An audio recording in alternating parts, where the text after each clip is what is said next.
اپنی بنیاد رکھی اور اس پر اس امر کو مرتب کیا، جس کو لہذا سے بیان کیا جا رہا ہے وہ یہ کہ لہذا سیدۃ النساء مطالبہ کرتے ہوئے کسی ناجائز امر کی مرتکب نہیں ہوئی۔ تو گویا کہ مخالفین کی طرف سے آنے والی دلیل اور اس کا اثر جو بیان کیا جا رہا ہے، ان کو دو الگ الگ حصوں میں سمجھا جائے۔ ایک یہ ہے کہ مخالفین یہ کہتے ہیں کہ آیت تطہیر کا تقاضا یہ ہے کہ یہ آل قصا معصوم ہے۔ دوسرا حصہ جو ہے جس میں آگے لہذا سے بیان کیا گیا، اس میں یہ ہے کہ سیدہ زہرا نے کسی ناجائز امر کا ارتکاب نہیں کیا۔ اب آگے جواب میں تاجدار گولڑا سیدنا پیر سید مہر علی شاہ صاحب رحمۃ اللہ علیہ کیا فرماتے ہیں۔ یاد رکھو، میں یہ یہاں سمجھانا چاہتا ہوں، یہاں پر وہ مخالطے کی بنیاد ہے جو میں سمجھتا ہوں کہ خطا منسوب کرنے والوں کو ہو گئی۔ یہاں پر اگلے آنے والے جواب کو انہوں نے سمجھا کہ مخالفین کے سوال کا جو دوسرا حصہ ہے نا، جس کو لہذا سے تعبیر کیا گیا، اس کا جواب پیر صاحب دے رہے ہیں۔ ایسا نہیں ہے، اس کا جواب نہیں دے رہا ہے۔ وہ پہلے حصہ جو ان کا مقدمہ ہے، جو ان کا مذہب ہے، جس پر آگے اثرات کو مرتب کر رہے ہیں، اس پہلے ان کے دعویٰ کا جواب دے رہے ہیں کہ آیت تطہیر کا یہ معنی نہیں کہ اہل بیت پاک معصوم ہے۔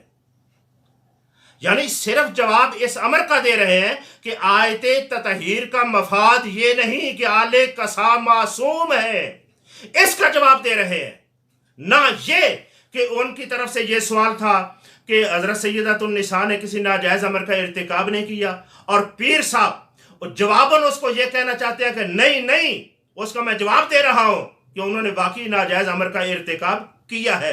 ہرگز ایسا نہیں، انہوں نے اس حصے کو چھیڑا ہی نہیں ہے، وہ ماقبل کے حصے کو سمجھا رہے ہیں کہ جانب مخالف نے آیت تطہیر سے اہل بیت کی معصومیت کا مطلب اخذ کیا ہے، تو اس کا جواب دے رہے ہیں کہ ایسا نہیں ہے، وہ مطلب نہیں ہے، مطلب یہ ہے۔ اب اس کی دلیل آپ آگے دیکھیں، اس دلیل کا تفصیلی جواب آگے چل کر آیت تطہیر کی فصل میں دیا جائے گا۔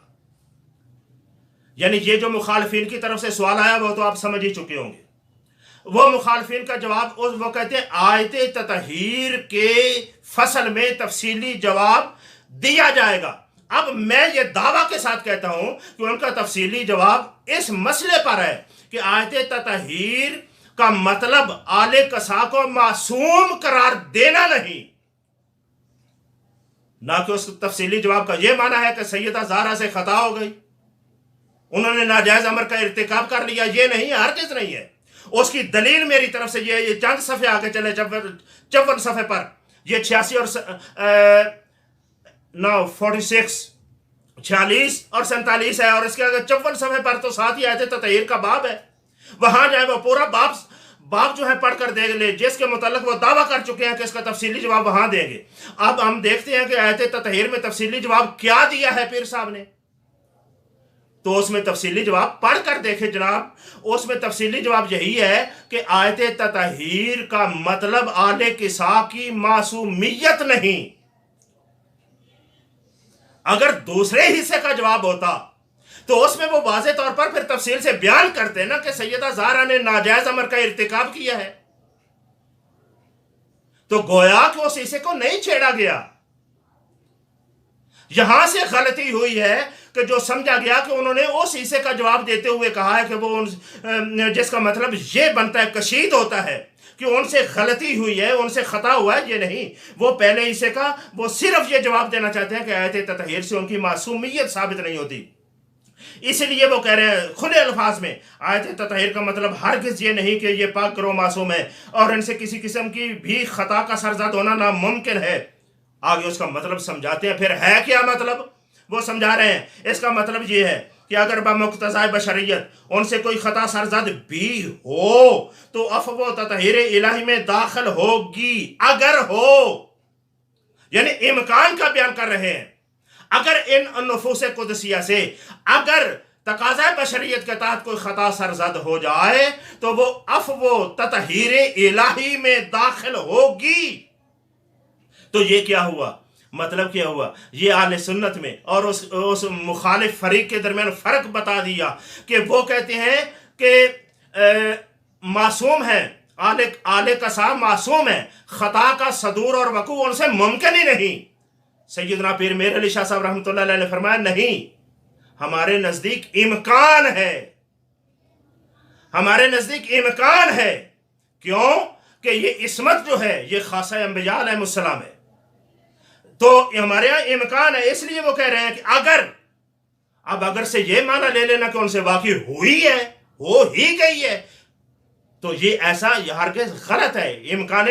امکان میں اور وقوع میں فرق ہے۔ وہ امکان کی بات سمجھا رہے ہیں، نہ کہ وہ وقوع کا دعویٰ کر رہے ہیں۔ اور جو ہم نے ڈاکٹر صاحب محترم کے کلپ میں سنا ہے اس میں وہ وقوع کا دعویٰ کر رہے ہیں۔ یہ ہم سمجھتے ہیں کہ یہ خطا ہو گئی اور اس پر الجھنے کی بجائے میرے خیال میں اس کے ازالے کرنے کا سوچنا چاہیے تاکہ اہل سنت کو اور پریشانیوں کا سامنا نہ کرنا پڑے۔ اب آگے جو عبارت ہے وہ انتہائی قابل غور ہے۔ یہ عبارت میں پیش کرنا چاہتا ہوں، یہ ہے سیدۃ النساء رضی اللہ عنہ کی تحریک اور سلسلہ جنبانی نے ہم کو سمجھا دیا کہ آیت یوصیکم اللہ فی اولادکم للذکر مثل حظ الانثیین میں خطاب امت کی طرف ہے۔ مجھے یہ بام ہوتا ہے کہ یہاں سے بھی کشید کیا ہو گیا کہ ان کی تحریک اور سلسلہ جنبانی نے ان کے مطالبہ کو ریجیکٹ کیا، یعنی ان کو مبنی بر خطا کہہ دیا، اور دوسرا سلسلہ جو ہے اس کو مبنی بر حق قرار دیا، جہاں سے انہوں نے شاید اخذ کیا ہو۔ یہ شاید والی بات ہے، لیکن میں کہتا ہوں کہ یہ جو انہوں نے فرمایا ہے نا، تحریک اور سلسلہ جنبانی نے ہم کو یہ سمجھایا، یہ بات تب سمجھ آئے گی جب یہ ابتدا سے دیکھیں۔ اصل میں انہوں نے بات جہاں سے شروع کی تھی وہاں یہ سوال ہے کہ ابوبکر صدیق نے سیدہ فاطمہ الزہرا کو میراث پدری سے محروم کیا، حالانکہ قرآن کریم کا ارشاد ہے یوصیکم اللہ فی اولادکم للذکر مثل حظ الانثیین۔ یہ سوال تھا، اس کا جواب دیتے ہوئے سیدنا پیر میر علی شاہ صاحب نے فرمایا اس آیت شریف میں خطاب جو قوم ہے نا، یوصیکم، یہ قوم امت کے لیے ہے۔ اصل میں اس پر بات چل رہی تھی کہ یوصیکم اللہ میں قوم کا خطاب امت کے لیے ہے یا نبی کو بھی شامل ہے؟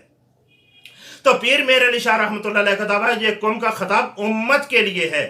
تو اب کہتے ہیں ان کو جواب دیتے ہوئے یہاں انہوں نے یہ سمجھایا کہ سیدۃ النساء کے سلسلہ جنبانی اور تحریک نے ہمیں سمجھا بھی دیا کہ یوصیکم اللہ فی اولادکم، اس میں جو خطاب ہے یہ امت کی طرف ہے، امت کی طرف ہے۔ کیوں کہ اس سے تو انہوں نے استدلال کیا ہی نہیں ہے، ہوتا تو ورنہ لا نارس و بلا نورس سننے کے بعد وہ یہ آیت کیوں نہیں پیش کی انہوں نے؟ یعنی یہ خطاب امت کی طرف ہے۔ باقی رہ گیا ایسے یہ کشید کرنا کہ ان کے سلسلے سے ہمیں سمجھ آ گئی کہ وہ اس سے مطالبہ کر رہی تھی یوصیکم اللہ کے تحت، اور آگے جانب آخر نے ان کا تقاضا ریجیکٹ کرتے ہوئے ہمیں سمجھا دیا کہ خطاب امت کی طرف ہے۔ ایسا ہرگز نہیں ہے، ایسا ہرگز نہیں ہے۔ اور اس کے سمجھنے میں یہ آگے عبارت آ رہی ہے وہ اس کو مزید واضح کرے گی۔ یہ خطاب امت کی طرف، یہ اس پر مسئلہ، اور یعنی مسئلہ سلسلہ جنبانی کا معنی یہ ہے کہ یہ مسئلہ چل نکلا، اور اس سارے قضیہ میں ہمیں مجموعی طور پر یہ سمجھ آیا گیا کہ یوصیکم میں جو خطاب ہے وہ امت کی طرف ہے۔ آگے ہے اور خلفائے ثلاثہ کے علاوہ اہل بیت پاک علیہم الرضوان نے بھی باغ فتح کے غیر مورث ہونے کو اپنے عمل سے ثابت کر دکھایا، اور سارے عالم پر واضح ہو گیا کہ جناب سیدۃ النساء رضی اللہ عنہ بھی بوجہ بذات الرسول ہونے کے ابدیت محضہ کی وارث ہیں، اور اپنے والد ماجد علیہ السلام کی طرح ان کی عالی اور پاک شان سے بھی ملکیت کے دھبا اور خدائی فیصلہ پر ناراضگی کے نقص سے منزہ اور پاک ہے۔ یہ عبارت سمجھنے کے لائق ہے، آرے کی سمجھ میں جلدی اترنے والی بھی نہیں ہے۔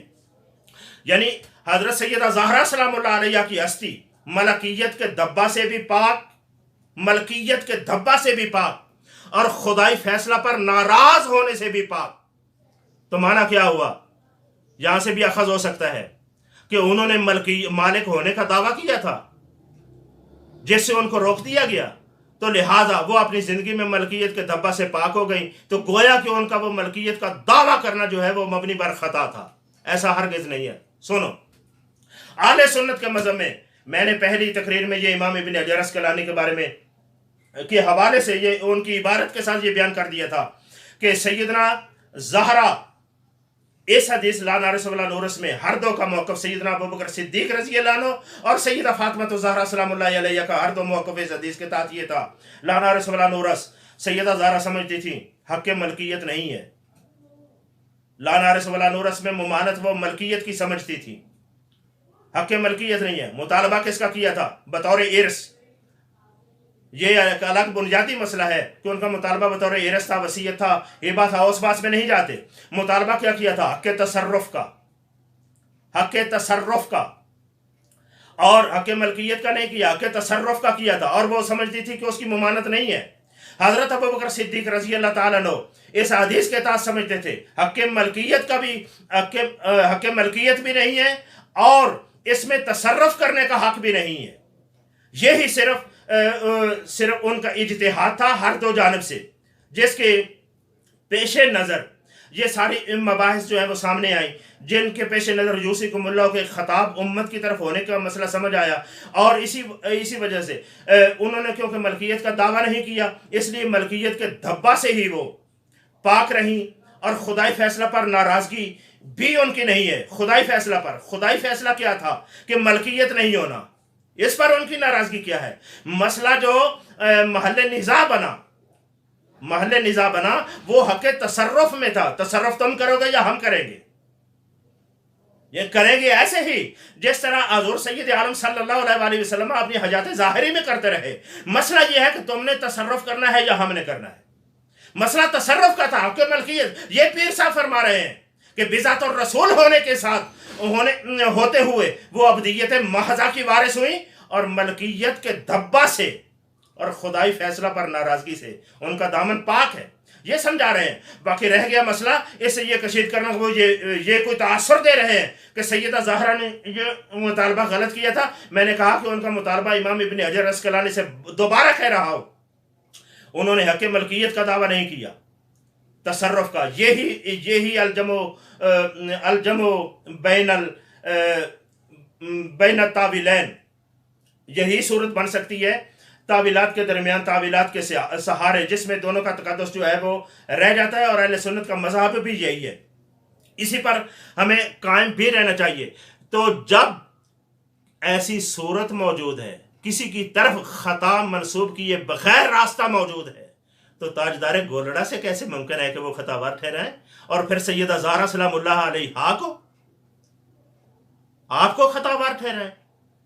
تو یہ انتہائی قابل غور بات ہے. اور ساتھ اس مسئلے کو سمجھنے کے لیے، یہ مسئلہ ویسے اس کو میں اچھالتا نہیں، یہ صرف سمجھانے کے لیے میں کہہ رہا ہوں کہ صحابہ کے حوالے سے جب آپ بات کرتے ہیں، مثلا حضرت امیر معاویہ ہیں یا اپنا جنگ صفین، یہ کوئی مسئلہ چھیڑنا مقصود نہیں ہے، آپ کو سمجھاؤں.